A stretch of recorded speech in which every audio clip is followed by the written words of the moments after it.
Okay, welcome back everyone, and tighten your seatbelts because today we are going to, in this video, we're going to completely kill. We're going to kill the magnetism portion. We're going to complete the chapter magnetic field in this one video. The topic magnetic field.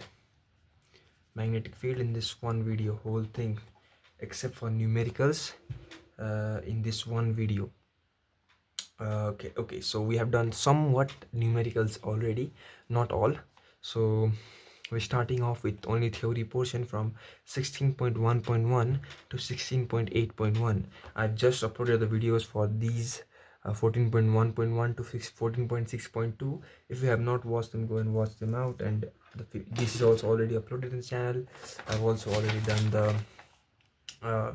these are all the chapters, these first and second chapters, and yeah, more are coming, so stay tuned. Also electrons is already done, so yeah.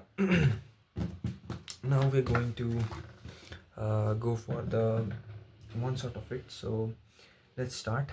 So first of all, we need to understand what is magnetic field, magnetism, and all of them. So I'm not writing anything for that. I'll just thoroughly recite them so that you will basically get the idea and you don't need to like write it necessarily. Magnetic field is the space around a magnet or a current carrying conductor where its magnetic force can be experienced. Or around a magnet, suppose this is a magnet, then the space around this magnet where it has its influence is called a magnetic field. Magnetic field lines are those lines that represent the magnetic field and they never intersect each other. Magnetic flux is the total number of magnetic field lines passing through a given surface area. Magnetic flux is the total number of lines passing through a given surface area. Now we need to define 1 Weber. 1 Weber flux is defined as total number of magnetic field lines passing through a surface area. Okay, now let me write down.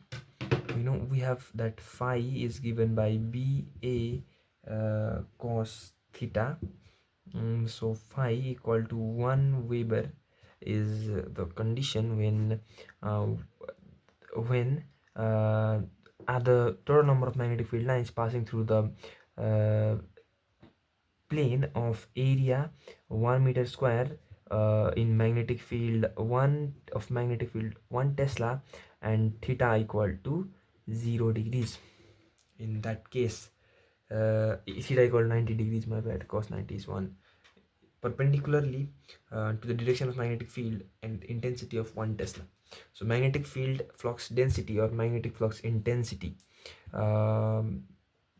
B is phi by A. It is the magnetic field lines passing through magnetic field lines per unit area. It is the magnetic flux per unit area basically. So its unit is Tesla. Now we have the Oersted experiment, and from which we can know the right hand thumb rule and right hand fist rule. So if we grab the current carrying conductor, the fist rule, right hand thumb rule first. Thumb rule says that if we grab the current carrying conductor like this, the thumb gives the direction of current and the other fingers give the direction of magnetic field, just like this. And now the other thing is right hand fist rules.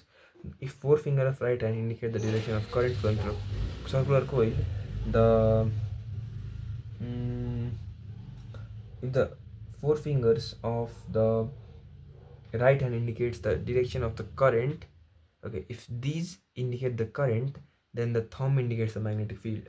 So yeah, that's the thing. If these indicate the current, if this is the current, this is the magnetic field. If this is the magnetic field, this is the current. So they are very closely related. That's it. Okay, now we're going to one more thing that we don't need to write basically. That's Lorentz force. Lorentz force. It just states that the Lorentz force is given as F equal to BQV sine theta.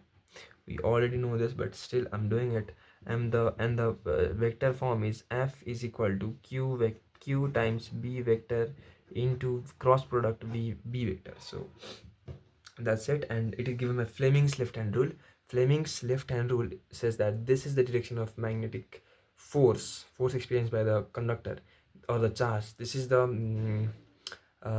magnetic field intensity direction. This is the current direction. So this is the Fleming's left hand rule. And now we are going to the definition of magnetic field strength, B. we define B. Already we did it here, but we're doing it again here in B Q V sine theta through this. So from here, what is B is F by QV sine theta. So B is the magnetic field, magnetic intensity experienced by a charge of is the B is the magnetic force experienced by the charge of one coulomb traveling with 1 meter per second with making 0 degree angle to the magnetic field. So that is it. And yeah, now we need to learn how to define 1 Tesla. 1 Tesla is defined as the magnetic field intensity mm, of a charge if a charge of one coulomb moving with a velocity of 1 meter per second perpendicular to the direction of the magnetic field experiences force of 1 Newton. You can define it yourself as well, just define it from here. That's it. And after that we have force on a current carrying conductor placed in a magnetic field. This is also not a very important derivation, but we're going to do it. Force on a current carrying conductor in a magnetic field. Here what is happening is, this is a conductor, if you suppose, having some area as well, and the magnetic field is perpendicular to it, and it is carrying a current of I. Let's say I current is being carried. So if that, then electron will move downwards from here to here, because electrons flow in the opposite direction. Let's suppose that conductor XY. Then now what we have is force equal to BQV sine theta. We know that very well, we know that, right? For one electron, let's say, it will become, or F equal to BeV sine theta. Very familiar. Theta equal to 90 degrees, so it will be BeV. F equal to BeV. Let this be equation 1. Now this is for one electron. Let n be the number of free electrons. Then we will have total number of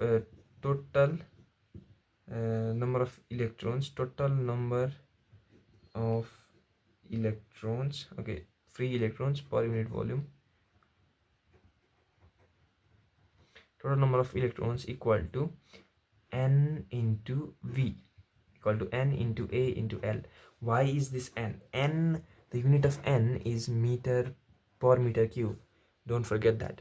N is unitless. You need to remember this. I did the numerical as well. I told there as well. You need to remember this, and then yeah, that happens. So this is the thing. So now we multiply this with n. So F will be equal to BENV equal to BENALV. So it will be B. Now we have LV, right? BE.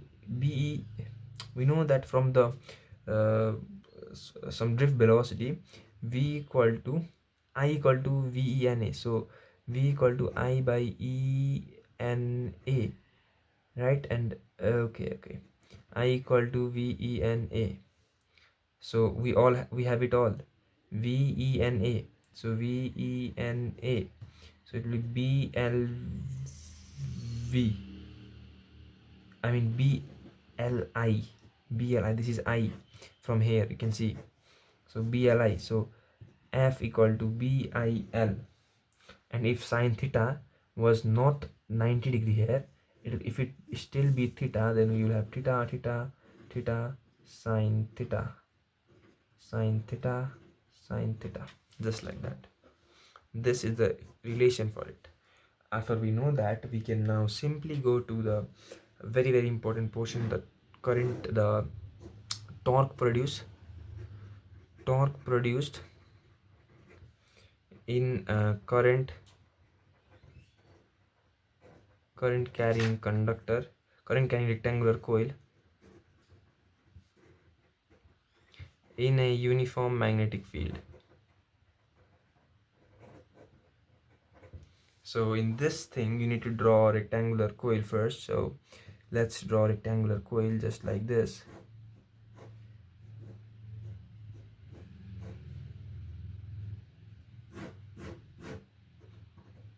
This is B, and let's suppose it is a bit, the 3D type thing, so it is not in the same plane. Let's assume it. Then let's do one more line.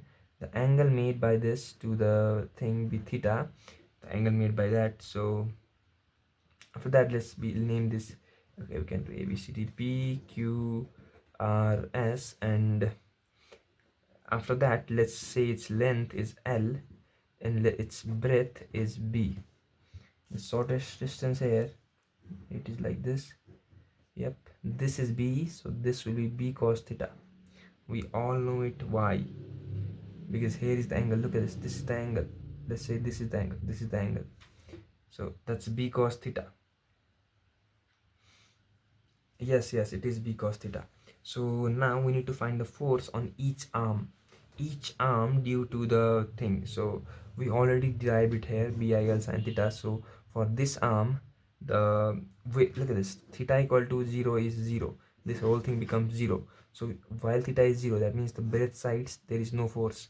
So only F1 and F3, let's say F1 for this, F3 for this are valid, let's say, because otherwise the angle will be 0.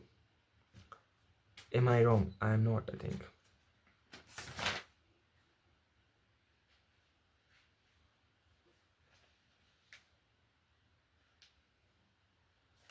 Yeah, it will be 0, and even if it did not be 0, they would be in the same plane. Look at this, these two forces will be in the same plane, so it won't be it won't do any good. So we are neglecting those two forces, and then we take these two forces here, these two forces, and what is their formula is BIL sin theta.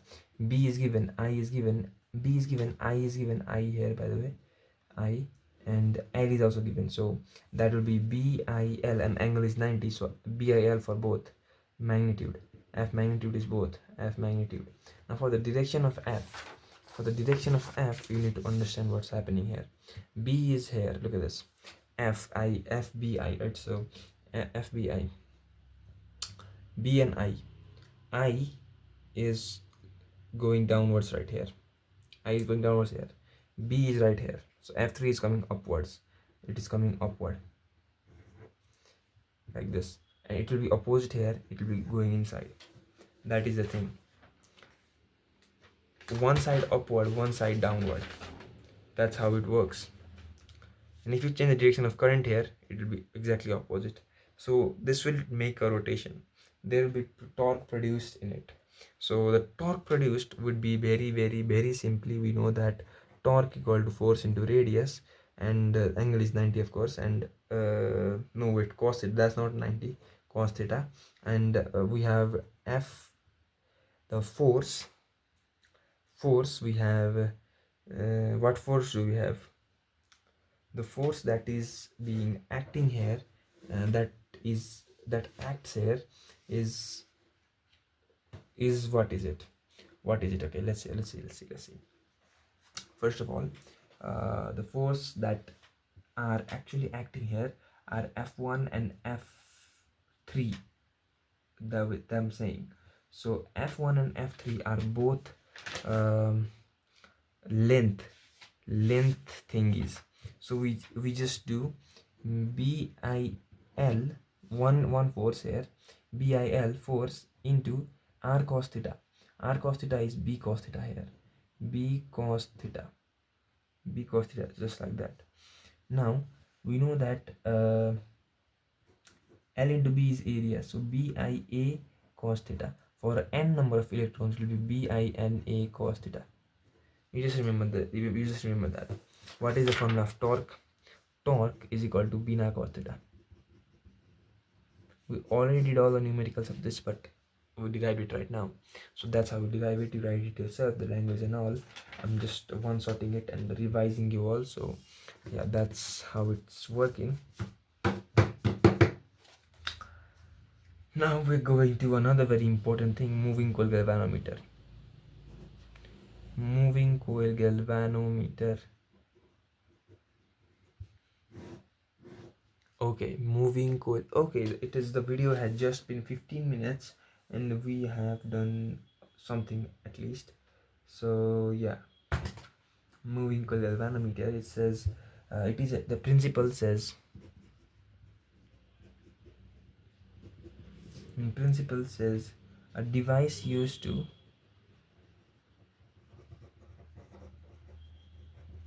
detect a small current flowing through a circuit. This is just a definition of I mean, this is the definition, by the way, but my bad definition. This is the definition of galvanometer, and the principle here, principle of this is, when a current carrying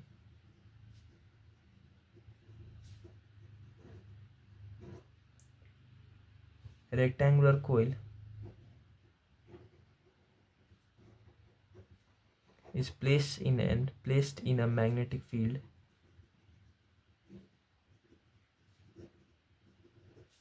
it experiences,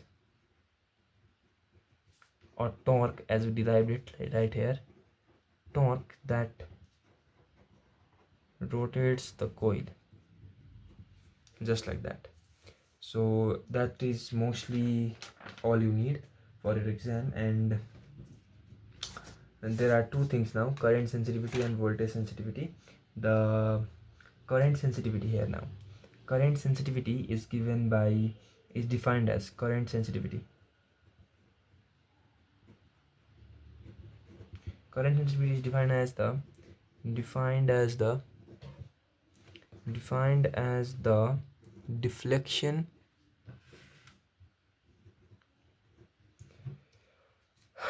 produced in the galvanometer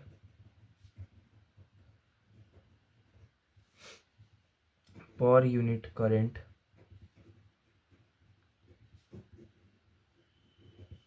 passed through it. That is, Is equal to phi by I, and phi equal to NAB by C by I into I. So that is the value of phi. Then I cuts off, so that will be NAB by C. That is the value of current sensitivity, and it depends upon all these factors, NAB and C. So the voltage sensitivity now, voltage sensitivity.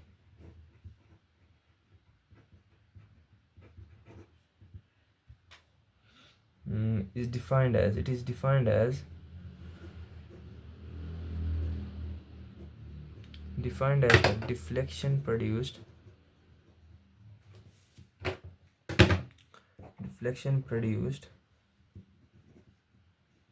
in a galvanometer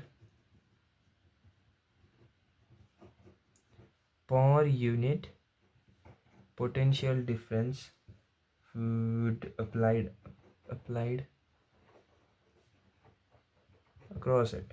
So how is it given as? Vs equal to phi by V, so that will be NAB by C into I by V. So that will be into phi. Okay, phi is already into, yeah, so that will be NAB by C into V times I. So NAB by C is Is. mm, and yeah, I by b, I by b, what is I by b? I by b equal to 1 by r, we need to know that.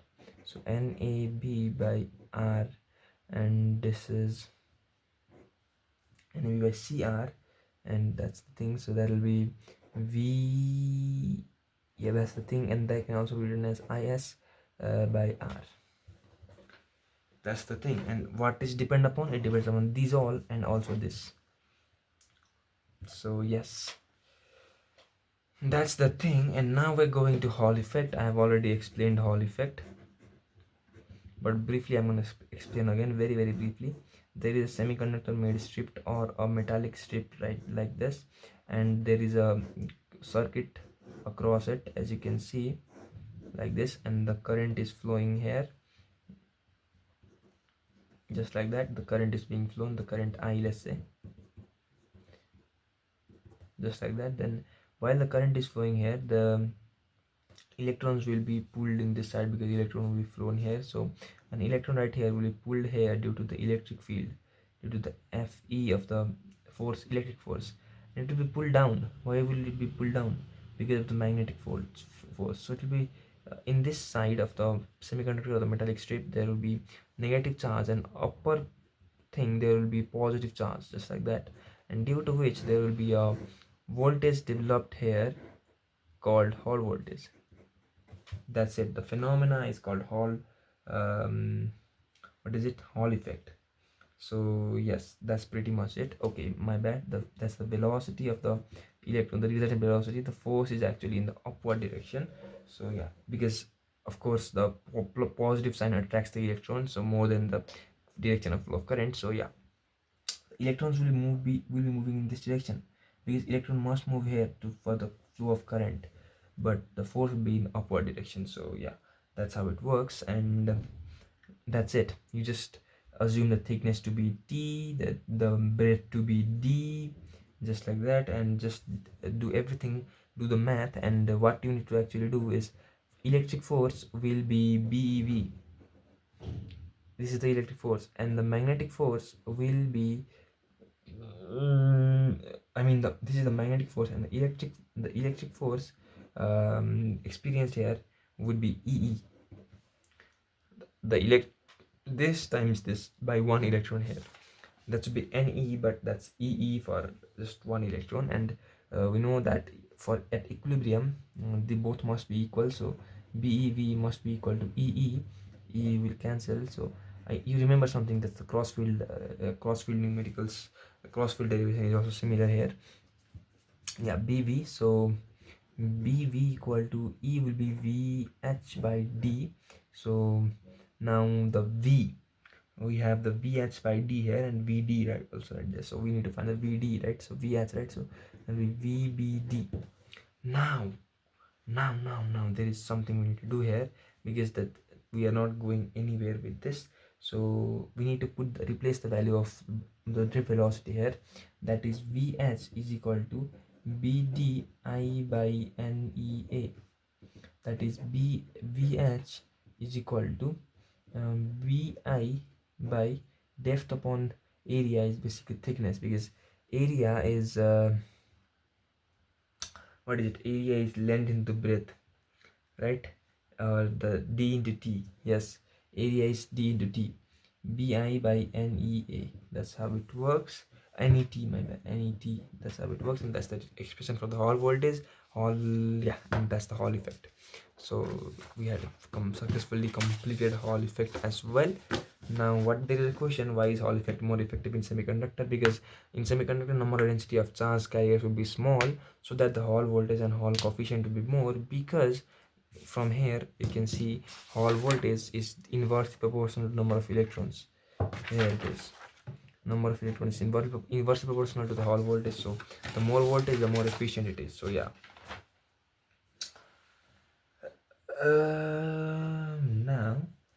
Now the numericals have showed up, and I've already done all of them very well.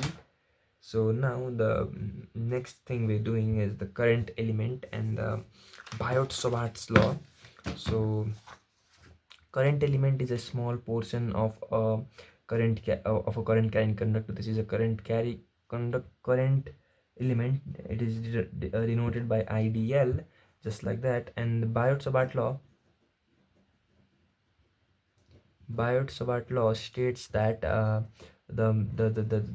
dB, the magnetic field due to current element dB, is equal to is directly proportional to I, the current, the the length of the current element, the sine of angle between them, and ideal sine theta by r square, the radius, the distance between the point and the thing.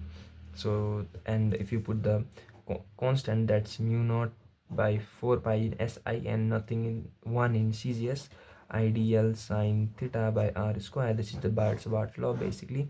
And yeah, that's it. And you need to derive this. You don't need to derive this, but you have the application of this.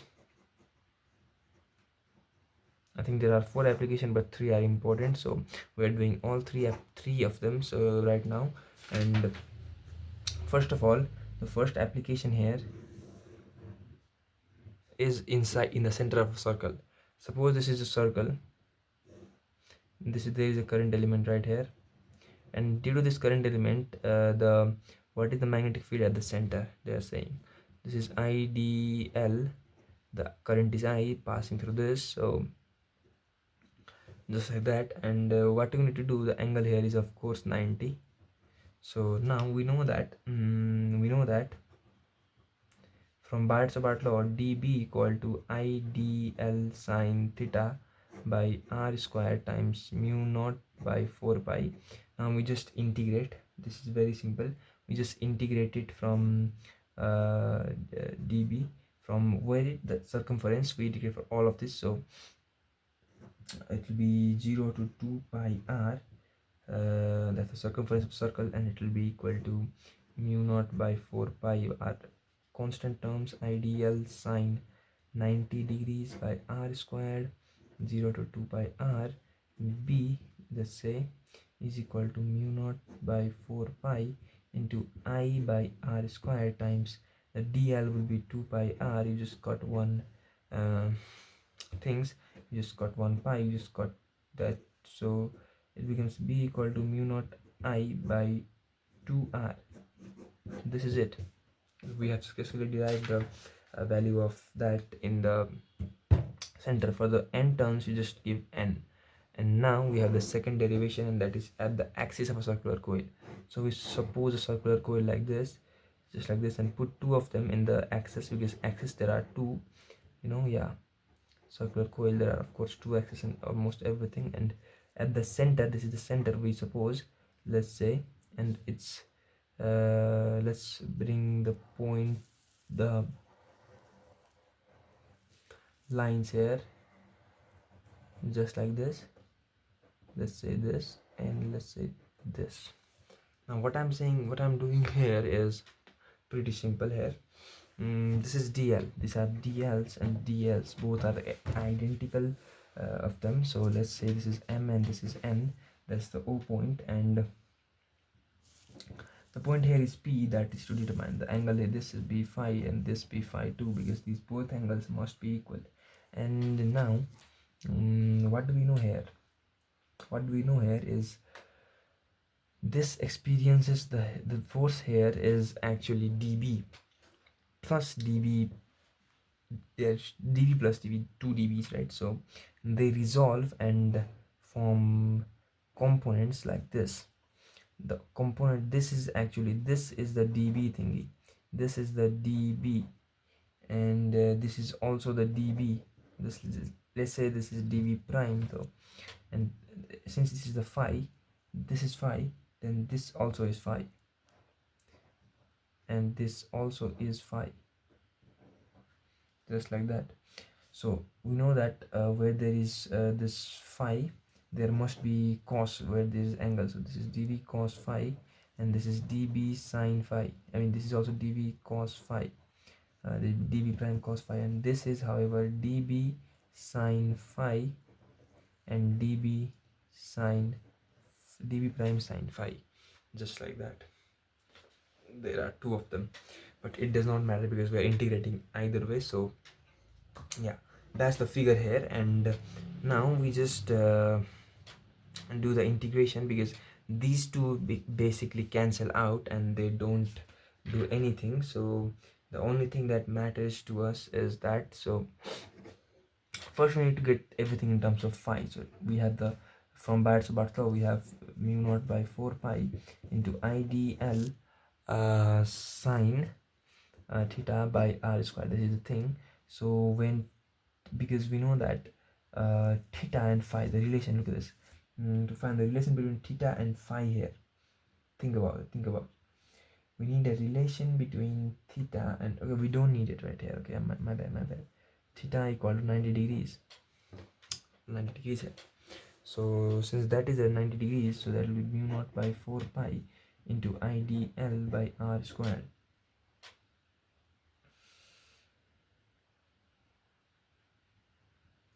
Yes, dB, and this will also be equal to dB prime. Both of them will be equal to this.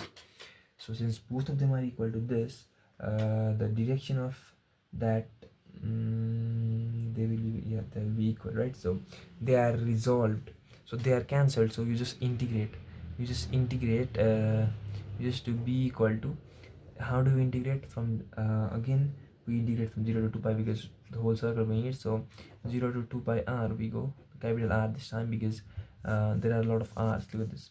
This is the r, this is the x, and this is the r. So there are pretty much a lot of r's in this thing. So yeah, yeah. Now what do you do is basically, we don't need this r, by the way. We just need them for the easier viewing. So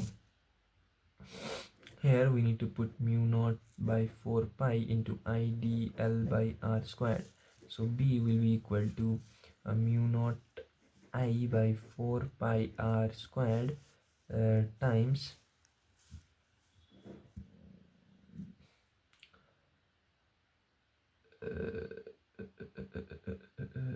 okay. Yeah, it's of course not that easy, because we cannot have anything in terms of r. Yep, we cannot have anything in terms of r. So we need to find the values of r in terms of x and r. We need to do that. Yeah, we need to do that. Yeah. Now we need the phi relation. Here. So we do it sine phi here, because we just integrating sine phi, right?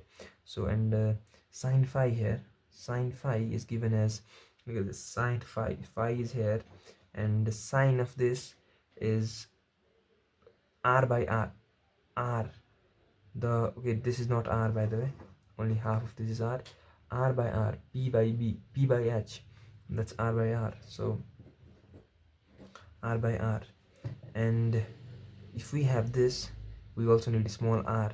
Small r squared will be the hypotenuse, so r will be equal to r square plus x square. So that will give us b will be equal to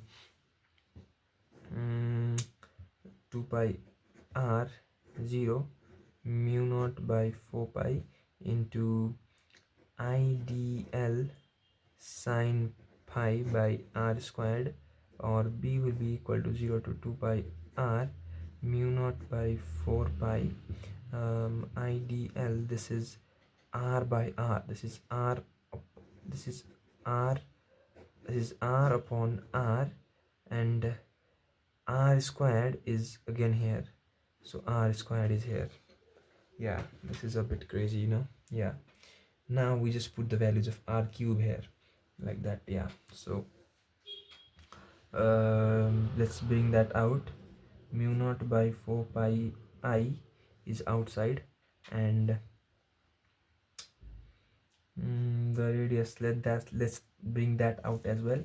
The radius by r cube will be, r is r plus x whole power 1 by 2 times 3 by 2, this will be squared. Yeah, like that, times dl from 2 pi r to 0 to 2 pi r. So that would become mu naught I by 2 4 pi times r by r square plus x square 3 by 2 into dl will be equal to basically 2 pi r, 2 pi capital R.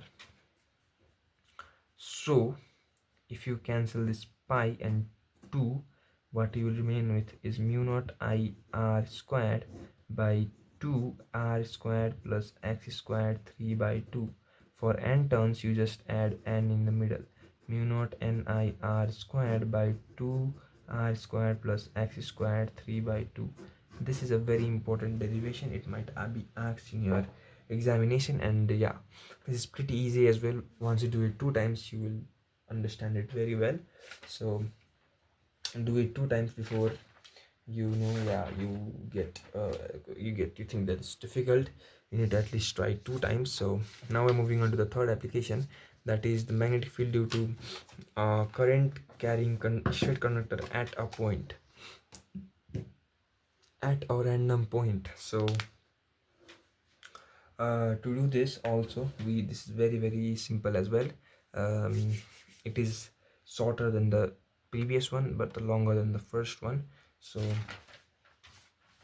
after this is done, we will be left with Ampere's law,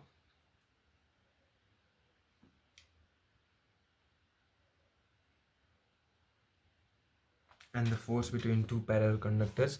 This chapter we're doing very quickly, so yeah. If you don't know how this works and you're watching it, it won't help you, but yeah, it surely will help you if you know what's happening already. So yeah, third is magnetic field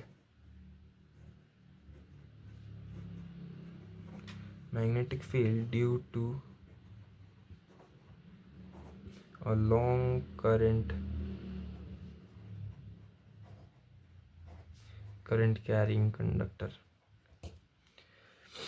So you make a long current carrying conductor just like that, and at a point is P. The point here is P. Just like that, you can see. Let's suppose this be the DL here, right here. DL is here. This is the point O here, and let this be 90 degrees, and this is the theta angle subtended by it, and let these two be let this be the limited x and y points here, and this be phi 1 angle, and this be phi, and this be phi 2 angle. So you need to integrate it from phi 1 to phi 2 to get the whole answer. So from Biot's Savart law,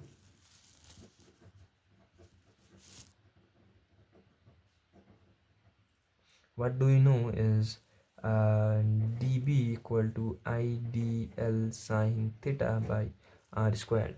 But theta is not going to work here because look at this, it won't. So first we need to get theta in terms of phi.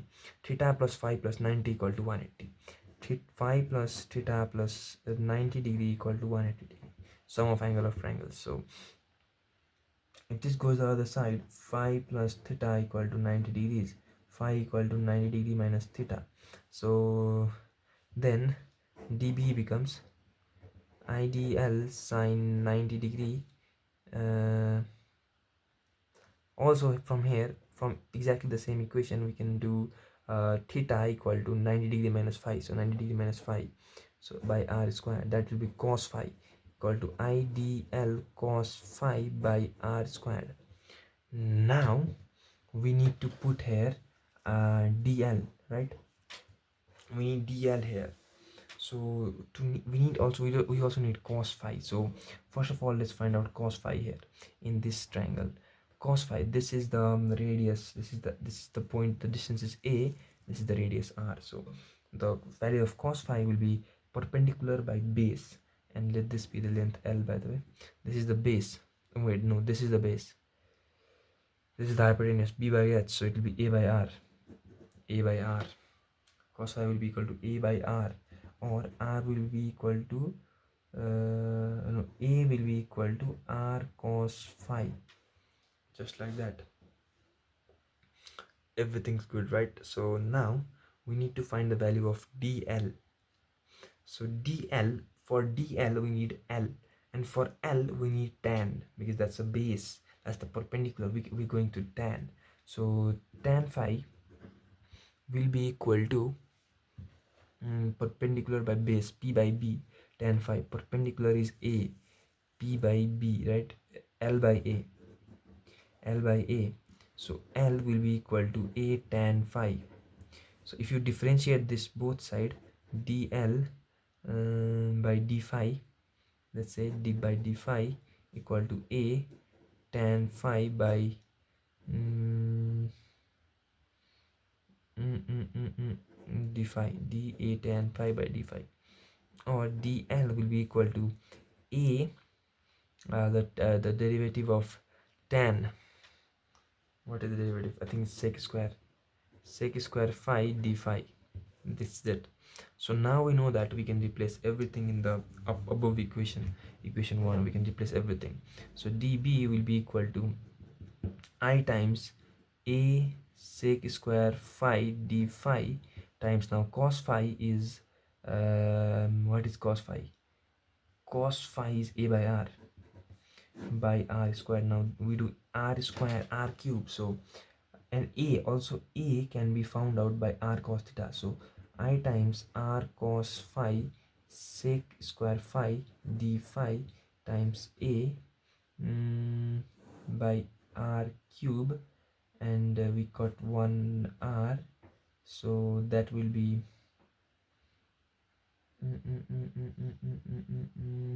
yeah, cos phi is a by r. Yes, right, correct. So this we can cut this and this one, so it will be I dB will be equal to I times, this is sec is 1 by cos, and 1 by cos is basically r by a. So you can just write let's just write sec phi d phi and by a by r square. We are left with this much.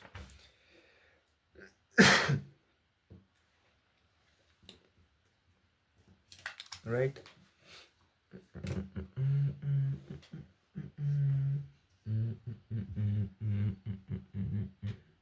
Okay, yeah, now we have I. Let's bring the r here, 1 r here, and then there will be sec phi d phi times a by r, which is again cos phi. So I by r sec phi times cos phi d phi. So that will be, this will cut off, and I will be I upon it will be cos phi. Where is cos phi? Cos phi is a by r. So r would be what would be r, the value of r?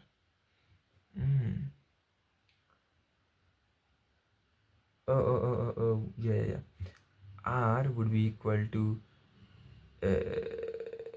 a upon cos phi. R would be equal to a upon cos phi, which can be written as I upon a sec phi.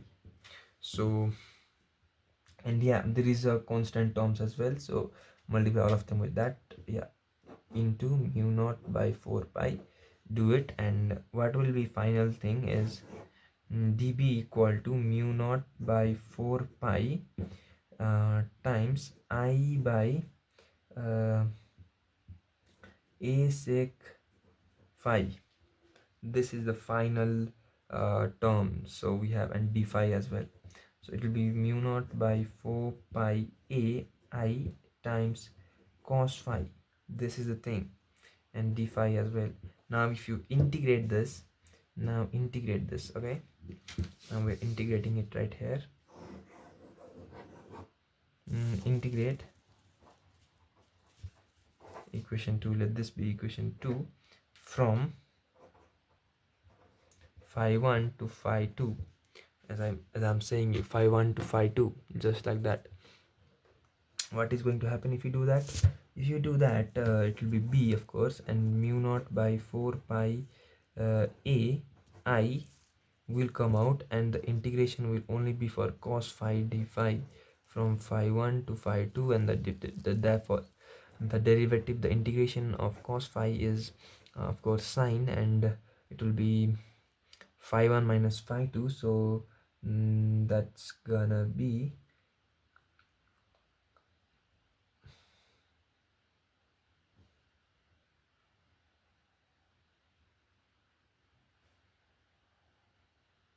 cos phi 1 minus cos phi 2, but you will integrate that, so that will be sine pi 1 to pi 2, and d pi. Oh, wait. This should be minus. Look at this. Why this should be minus? Because it is below the y-axis, below the x-axis. So this will be minus. Just like that. So mu naught I by 4 by a times sine pi 1 phi 2 minus plus sine pi 1. This is also another very important. So yeah, that's it. You don't need to do it for the end terms because it's a straight line literally. So yeah, that's the derivative. What is it? Derivation. And you don't need the solenoid derivation of this. It will never be asked in your examination. That's just too hectic and too long. So, and now that you know this, you need to know the limitations of the Biot-Savart law. There are three limitations. First one is it is used for only steady current, and I mean, yeah, steady current. Yeah, and it cannot be used for AC. It can be used for AC. It's only for DC. Only for DC. This cannot be used for AC. And it is only used for current element. Only used for a small. Then you need to integrate it. So it's a lengthy process, you know. Yeah. So these are the three limitations. Now we're going to the next law, that is Amperes circuital law, and we are going to derive some of the things as well from here, and after that the chapter will be over. And there is one more thing, that is the force between the parallel conductors, and after we complete that, the chapter will be over and the video will be end. And I think we can do it under 1 hour, so that's a great thing, you know. Yeah. So let's go to Amperes circuital law. This is a very crazy law. It just states that line integral of magnetic field into the current element, oh wait, no, magnetic field the line integral of magnetic field in a closed loop is equal to mu naught times I net. That's the thing. That's the proving. So how do you prove this? How do you tell that this is actually real? So to do that, you need to consider um,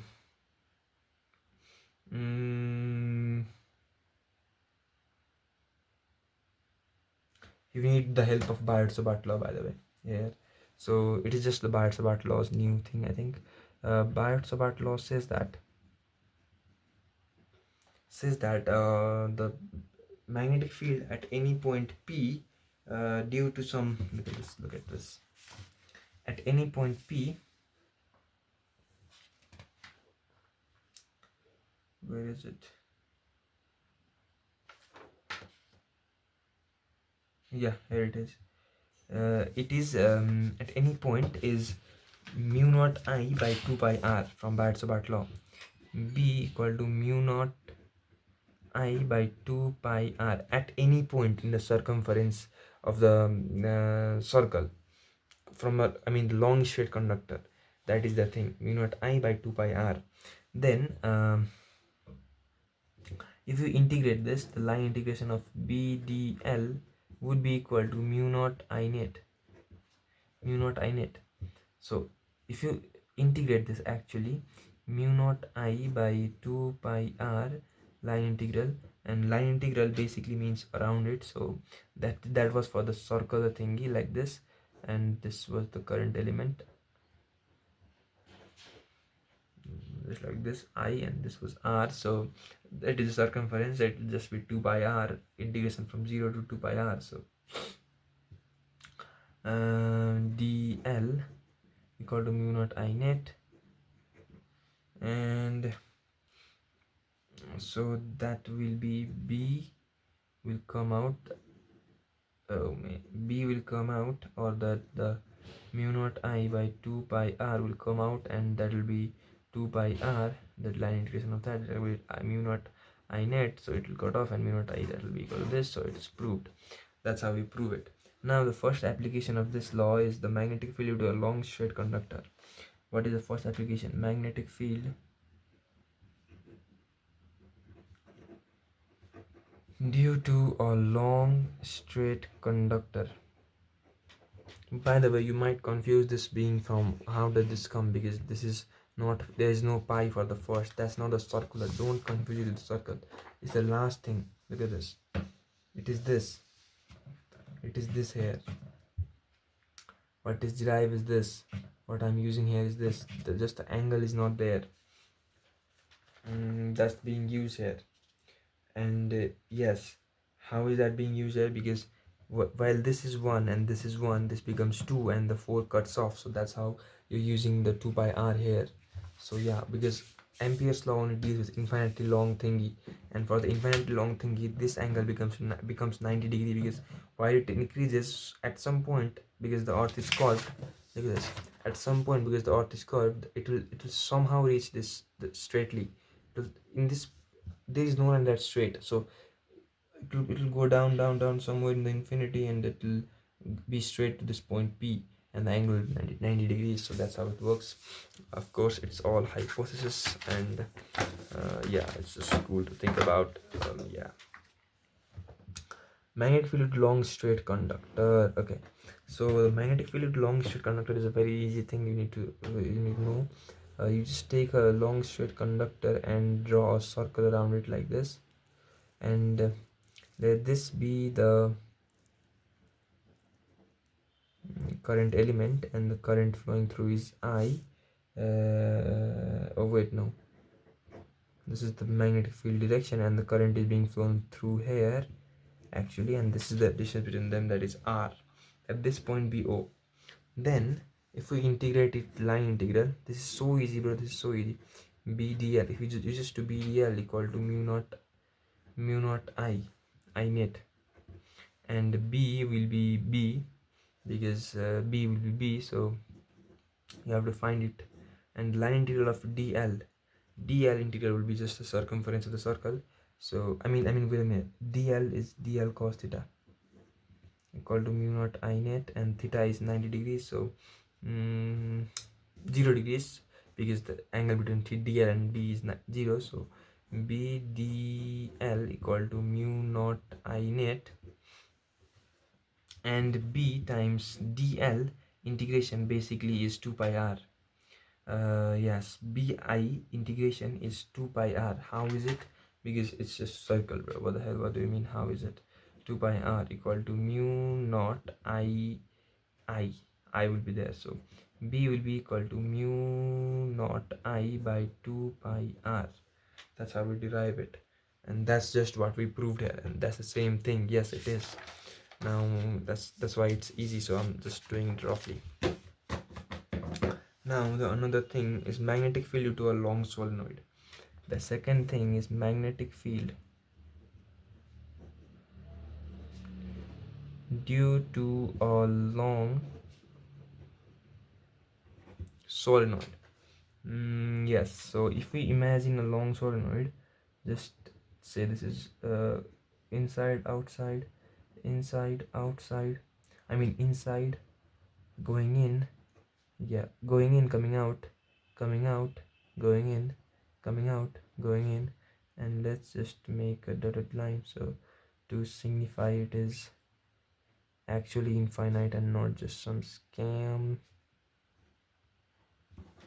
just like that. And if you consider a rectangle right here of length L, naming it PQRS, the magnetic field direction being there, then what you can see here is the total line integration of BdL equal to mu naught I net, and the BdL thingy, whole thingy, is a bit different here. Why is it different? Because let that be B, then what will happen is the total line integration would be actually BDL,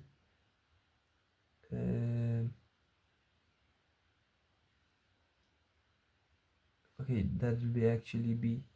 That'll actually be, it won't be B, we don't need the B, but we can name it BDL. First of all, QR, BDL Q to R, cos, this will be in the same direction, cos 0, plus R to S, BDL cos 90 degree, plus S to P, BDL cos 0 degree, plus P to Q, BDL cos 90 degrees, equal to mu naught I net. And now cos 90 is 0, cos 90 is 0, this one's 0 being outside the solenoid, so the only thing that remains is QR BDL equal to mu naught I. Look at this, the net is now I only, so that will become Q to R, Q to R, Q to R is just L, so it will be B into L equal to mu naught I. You see it, you see it very well, right? So now for the n tons, or for the okay, it's still I net, by the way, it's still I net, okay. Now BL will be equal to mu naught into I net is the net current, but the only here the current, but the whole current here, whole current in this is a closed loop. We're taking a closed loop, by the way.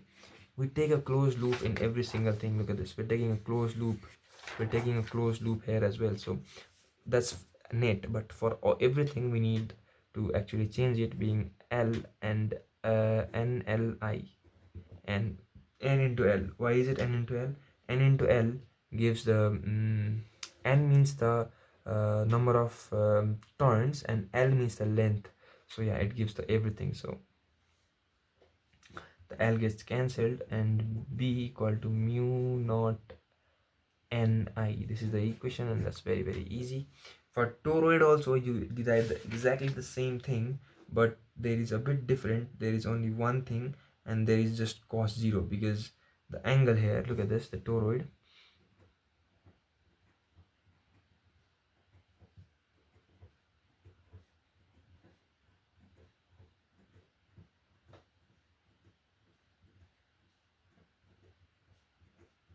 this is an infinitely long toroid, and the current, if you say, is actually going like this.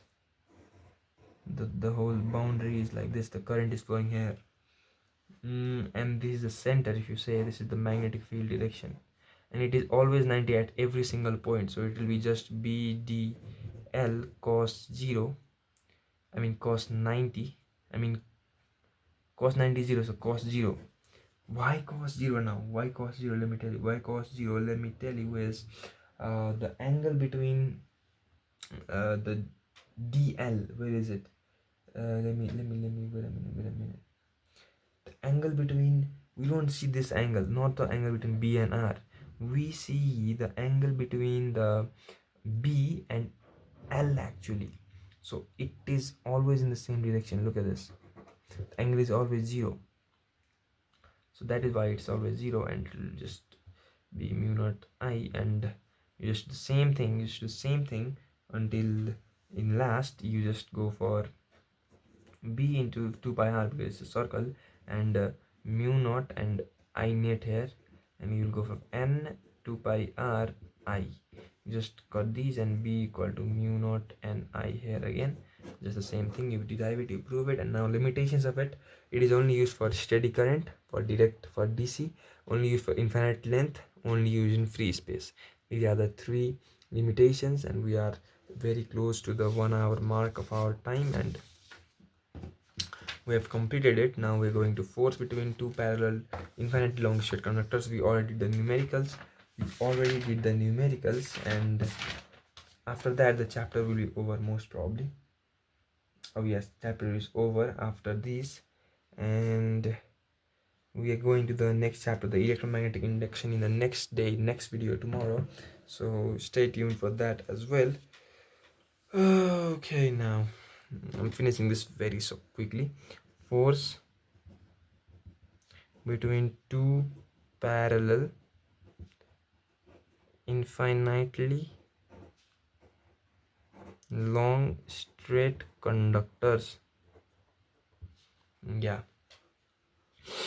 so to do this, you just draw two conductors going in the same direction, and now the magnetic field at this point, due to this let's say I1, I2, look at this, it will go inside the paper. So let's draw it inside like this, or you can just draw the X symbol as well, right here. But yeah, I draw it already. So B1, due to this, so B1 here also, it will go inside the plane of paper. You can do it like this, or oh wait, no, it is like this, so it will go outside. Look at this, upwards, so it will go inside from here, and outward it will go from like this. It will go like this and through the plane. Look at this, through the, it will go inside from here, and through it will go outside. So yeah, that's how it's gonna work. So draw it outside, just dot and circle it. I just already did it. So yeah, B2 here, and now we have the all the things. Look at this, I1, I2 and I3. I1 is going FBI, I is going up, B is coming outside just like this. Then the force is here in this direction, force is this direction. So I F1 will be in this direction. Now in this same thing, Fleming's left hand rule, we use FBI. So I is going up like this, B is going inside. So we do it like, oh wait, like this. Look at this, like this. B is going in, I is going up, then F will go this side. So F is this side, F2. We now know the directions, so we just need to derive the relations. And so magnetic field produced on any point on Y due to I1, any point on this long straight conductor, we just derived like 20 seconds earlier. We know that B1 equal to B2 in magnitude of will be equal to mu naught I, oh man, mu naught, man, B1 equal to mu naught I1 by R square, 2 pi R. That's the thing, and the direction is inward. And B2 will be equal to mu naught I2 by 2 pi R outward. We did this very easy, right? Now F is BIL sin theta. Theta is 90, of course, and B is B1, F1 B1. F1 is mu naught I1, and I is I2, by the way. I2 by 2 pi R times sin theta is not there, so L will be there. And F2 will also be similarly B2 I1 here, L sin theta. So this will be mu naught I2 I1 by 2 pi R into L. It is basically the same thing. So this direction will be towards I2, and this will be towards I1. They are attractive force for the same direction, and for opposite direction it's literally the same thing. I'm not gonna do it here. It will be the B will be different. Look at this, B will be the same.